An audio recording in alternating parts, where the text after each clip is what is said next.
How to enter and navigate the programming mode on the DRO. How to enter and navigate in the programming mode.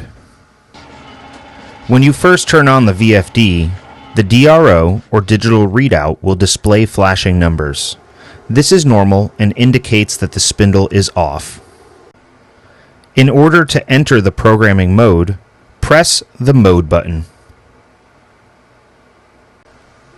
When you have entered the programming mode, you will see displayed on the DRO screen a P and a series of numbers.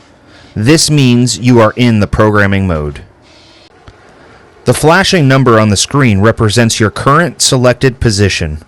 In order to change the flashing number, use the up and down arrows to change to the desired number. To move the current selected position, select the Monitor Data Scroll button or double arrow button, and this will move your current selected position to the right.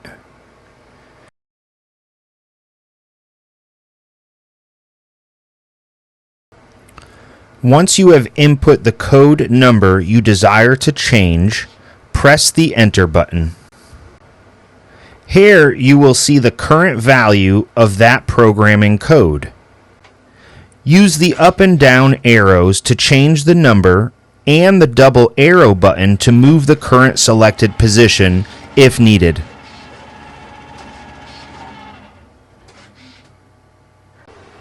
Once you have input the value you desire, press the Enter button. This will save that value and send you back to the programming mode menu. If you enter into a programming code by mistake, simply press the Mode button to go back.